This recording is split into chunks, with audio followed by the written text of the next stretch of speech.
Olá pessoal, tudo bem? Tudo bem pessoal? Sejam bem-vindos ao MF Cursos Online, Microlearning, Pílula do Conhecimento, do AVA 1, Atendente de Farmácia. Nós estamos na atual Pílula do Conhecimento, na aula 10 da semana 11. E nós vamos falar sobre parasitologia humana. Esse vai ser o tema abordado na Pílula do Conhecimento do MF Cursos Online, semana 11, aula 10. Ok?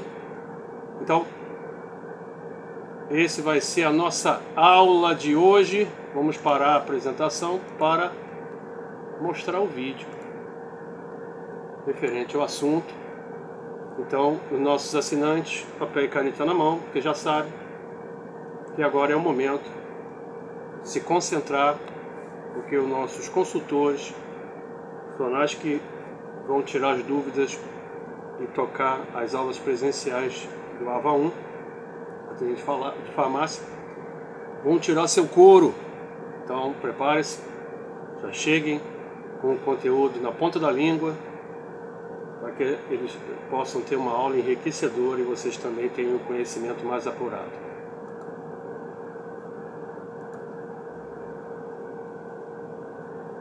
Aí a apresentação, curso de atendente de farmácia, real introdução à parasitologia humana, ok?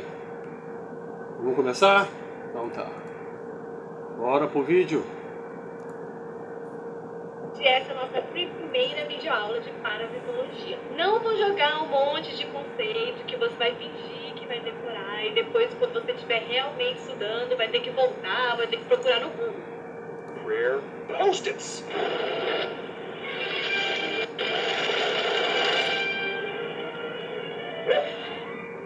Eu vou pegar esses conceitos, eu vou explicar eles para você, mas dentro de um contexto, porque só assim você realmente vai ter a real introdução à parasitologia.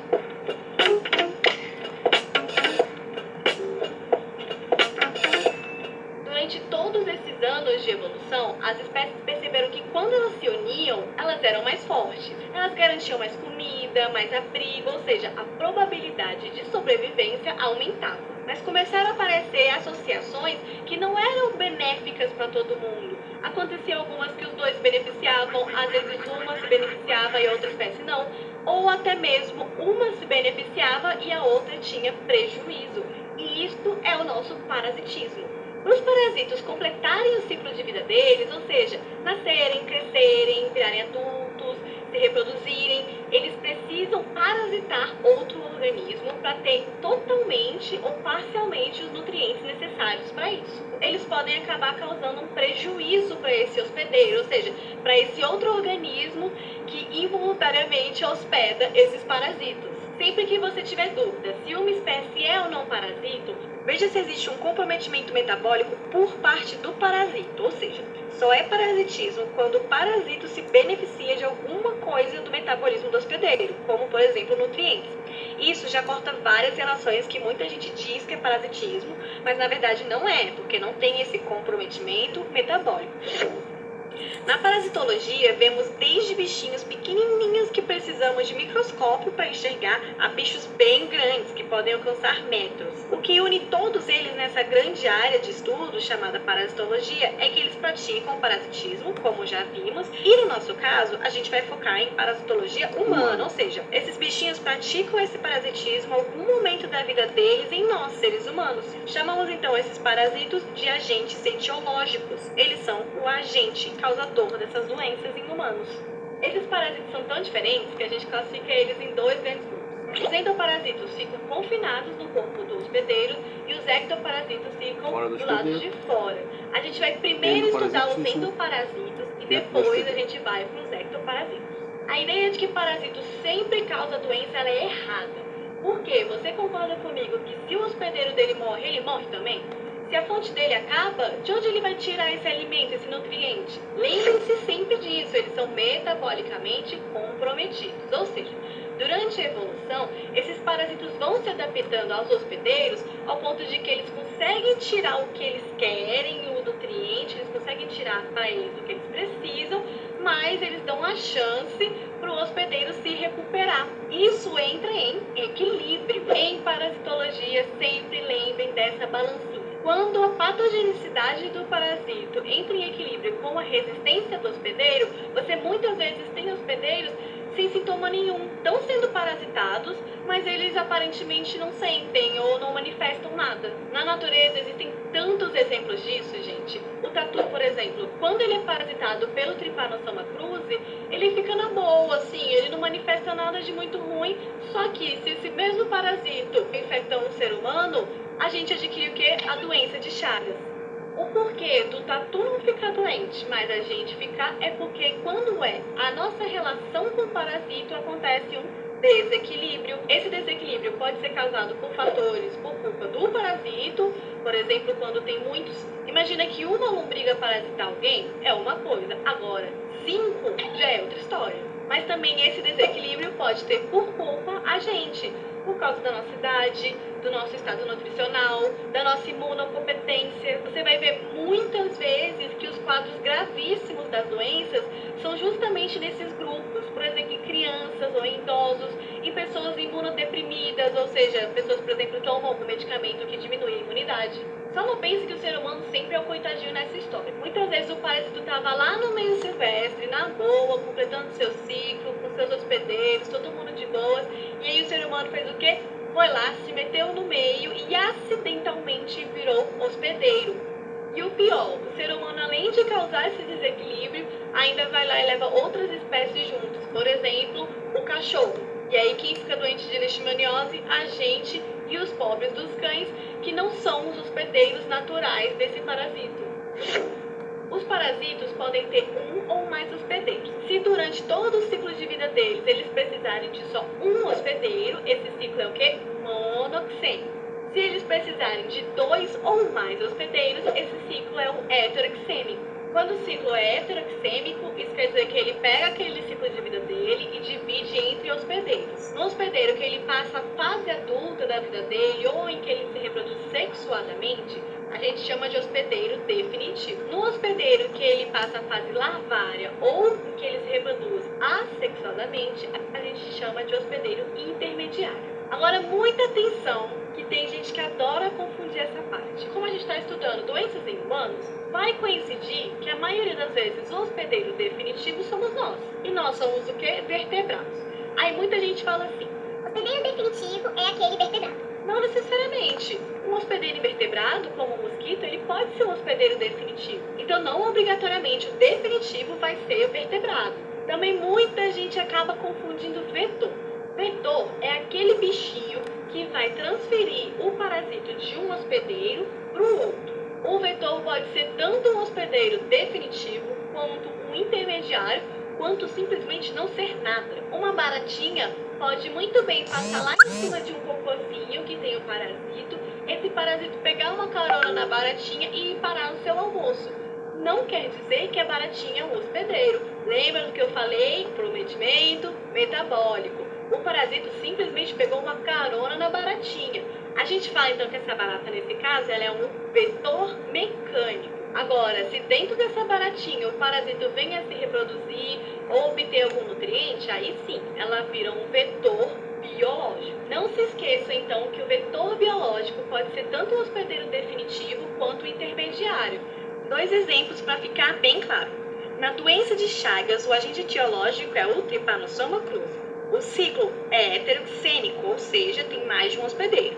Os hospedeiros são, então, nós, seres humanos, e o inseto barbeiro. O barbeiro transmite o parasito de um ser humano para o outro, então você já sabe que ele é o vetor. Mas ele não é o vetor mecânico, porque o parasito se reproduz assexuadamente dentro dele, ou seja, ele também é o hospedeiro intermediário. Em nós humanos, o Trypanosoma faz a reprodução sexuada, então nesse caso a gente é o hospedeiro definitivo. Já na malária, o agente etiológico é o plasmódio. O ciclo também é heteroxênico, sendo que nesse, quem transmite transmitir de um ser humano para o outro é o mosquito Anopheles. Então você sabe que ele é o vetor. E ele também é o biológico nesse caso, porque o parasito vai se reproduzir dentro dele. Nesse caso, ele faz a reprodução sexuada dentro do Anopheles. Ou seja, o mosquito, ele é na verdade um hospedeiro definitivo. E nós, seres humanos, somos o intermediário. Vocês viram que inverteu? Então, para saber se é intermediário ou é definitivo, sempre lembre da reprodução sexuada ou assexuada e da fase de vida desse parasito nesse hospedeiro. Os animais são potenciais hospedeiros. Quando o parasito que está nesses animais consegue ser transmitido para nós humanos e causa uma doença, a gente chama essas doenças de zoonoses. E elas são importantíssimas, principalmente porque elas são muito difíceis de controlar. Um grande problema nas zoonoses são os reservatórios da doença, que ecologicamente quer dizer que são animais que têm esse parasito, que carregam esse parasito, mas eles não manifestam absolutamente nada em relação, porque eles estão em equilíbrio. Então, como é que você controla isso? Você vai lá e mata todos os animais reservatórios, mas não tem como você saber quais são reservatórios ou não. Ou você vai tratar todos, mas eles podem estar no meio da floresta. Então, por isso, as zoonoses são muito complicadas. E por fim, eu quero falar com você sobre quem, afinal, é mais afetado pelas doenças parasitológicas. O que é muito importante você ter em mente é que a maioria das pessoas afetadas são principalmente de regiões pobres. Os parasitos, eles podem ser a causa e a consequência de um subdesenvolvimento de toda uma população. Principalmente se você for estudante de saúde, presta muita atenção no que eu vou explicar agora. Existe uma coisa chamada ciclo da pobreza. Pensa numa pessoa que trabalha lá no campo. Muito provavelmente, ela recebe pouquíssimo pelo seu trabalho. Então, todo o dinheiro que ela ganha é para tentar suprir necessidades básicas. Muitas vezes, ela nem consegue suprir. Como ela só dá conta de comprar alimentos muito básicos, ela não vai ter uma alimentação rica e variada. Então, muito provavelmente, várias necessidades fisiológicas do corpo dela não vão ser supridas. Ela precisa trabalhar para poder comer. Esse trabalho, ele muito provavelmente é extremamente cansativo. Então ela não vai ter tempo, por exemplo, para investir em educação. Ela convive com condições precárias de higiene, dorme mal, mora em uma casa que não tem absolutamente estrutura nenhuma, tudo contribui para que o sistema imune dessa pessoa seja muito debilitado. Aí é a receita certa para a doença acontecer. Aí ela fica doente, o sistema público de saúde é péssimo onde ela mora e ela não tem dinheiro para poder pagar por um diagnóstico e muito menos para se tratar. Isso gera um ser humano cansado, subnutrido, que se para de trabalhar morre porque não vai ter dinheiro para comprar comida, mas essa pessoa está tão debilitada que cada vez mais ela vai diminuindo a produção. Mês passado saiu uma pesquisa mostrando que 40% das crianças no Brasil não têm as condições básicas para viver. Lógico que essas doenças podem acontecer em lugares onde as pessoas têm mais dinheiro, mas aí elas vão conseguir se tratar e depois vão conseguir se prevenir para que isso não ocorra novamente. Devido a tudo isso, a parasitologia é considerada extremamente negligenciada, não só pela indústria farmacêutica que não faz o remédio, porque quem iria comprar não tem dinheiro, mas também pela sociedade que ignora essas pessoas, pelo governo e até mesmo por profissionais de saúde que não compreendem esse ciclo e insistem em colocar preconceito onde não deveria ter. Dessa forma, o ciclo nunca vai acabar. Bom, apesar desse momento triste, a gente vai se divertir muito nessa série completinha de parasitologia. To go. Now everybody's happy. E é isso aí, pessoal. Vocês perceberam a importância do estudo de parasitologia, principalmente da parasitologia humana, para a gente poder entender questões como hospedeiro, vetor, transmissão, né, e controle, né, que é o papel da farmacologia, ok? Agora vamos parar, já paramos a apresentação, vamos para outra apresentação que é o artigo, muito importante esse artigo. Parasitologia, o que é? Esse artigo é muito importante porque a gente vai falar sobre esse assunto e mais a responsabilidade que cabe à sociedade, às instituições sobre esse tema, ok? Vamos ao artigo então. A parasitologia é o estudo das patologias causadas por parasitas. As parasitoses são as doenças mais comuns do mundo, atingindo cerca de 20% da 25% da população mundial. 1 a 4 pessoas vivas no mundo. E a maioria delas estão diretamente relacionadas a populações vulneráveis pela precariedade sanitária e a pobreza. Como vocês viram no vídeo, o ciclo de pobreza ajuda muito nesse aspecto. Um parasita é um organismo que vive em associação com o hospedeiro. Sem esse hospedeiro, o parasita não pode viver, crescer e se multiplicar. Os parasitas possuem uma diversificação muito grande. 70% são visíveis ao olho humano, como o parasita da malária, enquanto outros, como vermes, podem atingir mais de 30 metros de comprimento. O que são parasitos? Parasitos são organismos que vivem em associação com outros hospedeiros, retirando destes os meios para a sua sobrevivência. Processo conhecido como parasitismo. Dentre os parasitos, temos representantes dos protozoários: giardia, nematódeos, trematódeos, cestódeos, acatocéfalos e artrópodes. Entendendo a classificação, então. Os parasitos podem ser classificados de acordo com a parte do corpo hospedeiro que atacam. Ectoparasitos parasitam a parte exterior do corpo do hospedeiro. Exemplos: pulgas, piolhos. Endoparasitos parasitam a parte interior do corpo do hospedeiro. Lombrigas solitárias. Hemoparasitos parasitos que vivem na corrente sanguínea do hospedeiro. Trypanosoma cruzi. A classificação dos hospedeiros. Os hospedeiros podem ser classificados como hospedeiros definitivos, são aqueles que abrigam a forma adulta do parasita. Hospedeiros intermediários são aqueles que abrigam a forma larval do parasita. E hospedeiros paratênicos, também chamados de hospedeiros de transportes, são aqueles que apenas transportam o parasita e não havendo desenvolvimento do mesmo. Como os parasitas se alimentam? Os parasitas precisam recolher nutrientes para a sua alimentação e agem sob diversas formas em seu hospedeiro. Ação exfoliativa: absorve sangue e nutrientes dos seus hospedeiros. Ação enzimáticas: produzem enzimas que desenvolvem parte do corpo em seus hospedeiros. Ação irritativa: causa irritação no local parasitado. Ação mecânica: pode interferir no fluxo alimentar e na absorção dos alimentos. Ação tóxica: produzem substâncias que podem ser tóxicas para o hospedeiro.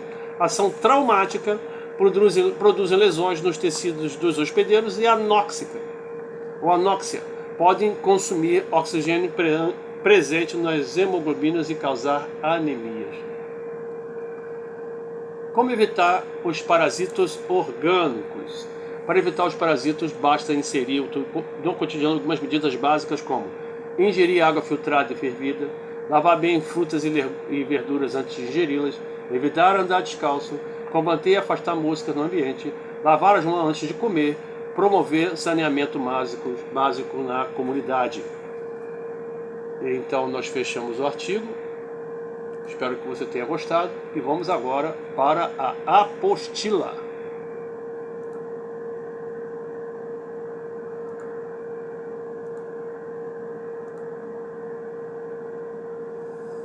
Para reforçar mais o assunto que acabamos de ver.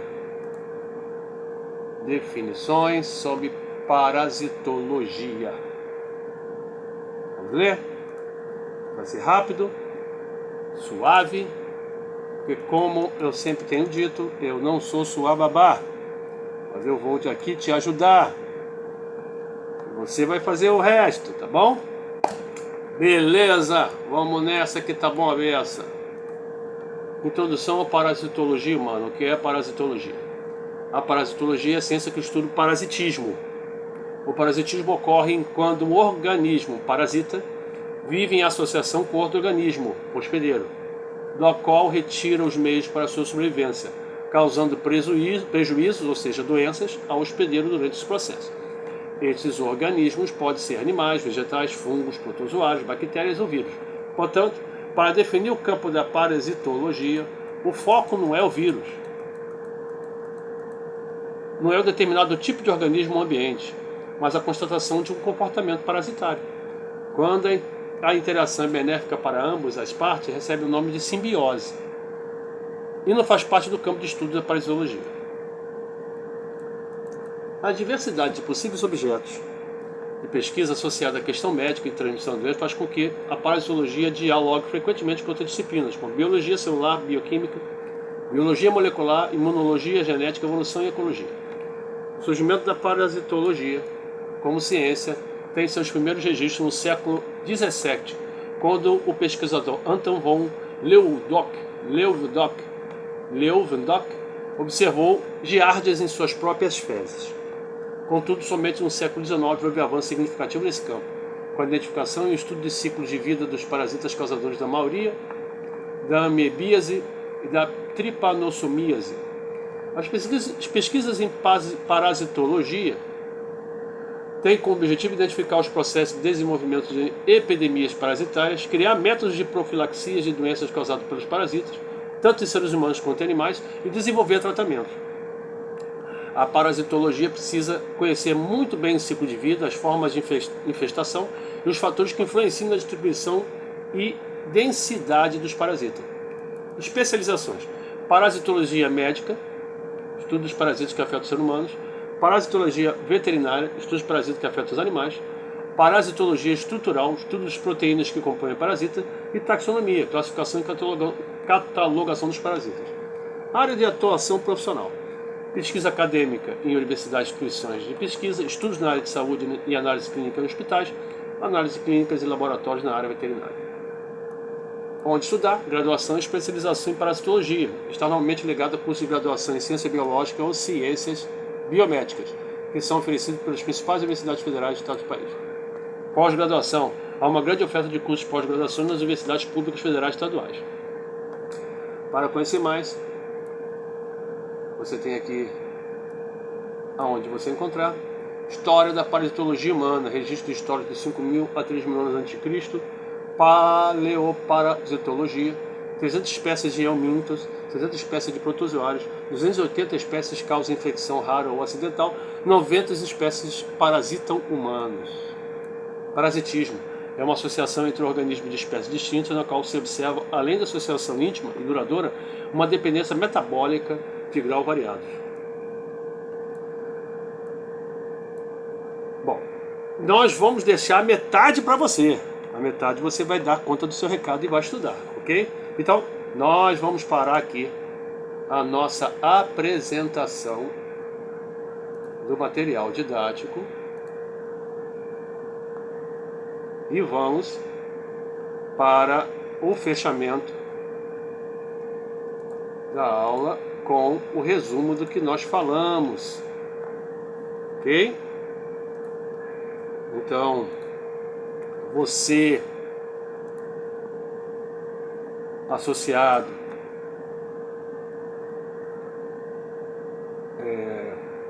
que faz parte do nosso curso, e não associado, que também faz parte do nosso curso, mas que não tem responsabilidade ao final do curso de fazer uma avaliação, pegar o certificado ou diploma que já estão inseridos nesse processo associativo,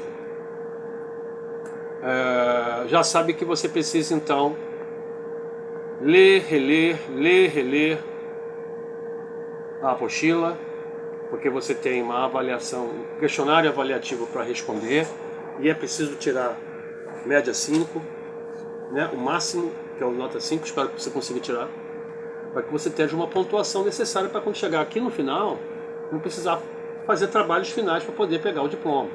Além do que, é necessário que você tenha 75% de presença. Já os não associados, espero que você estude, leia, releia, que veja os vídeos, veja e reveja, busque novas informações e conhecimentos, para que você possa então sair do nosso curso com bastante informação, o necessário para ser atendente de farmácia. Ok? E caso necessite do diploma, entre em contato com a gente, com a secretaria. Você vai fazer uma prova de proficiência e com resultado positivo você então vai ter o certificado. Claro que tem o valor a ser pago e eu espero que você consiga êxito. Então, para fechar, nós falamos sobre parasitologia humana, falamos sobre conceitos básicos, botamos um vídeo botamos um artigo, tem um material didático, e eu espero que você tenha se aprofundado no assunto. Desejo para você boa sorte e te espero na próxima aula. Até mais. Tamo junto.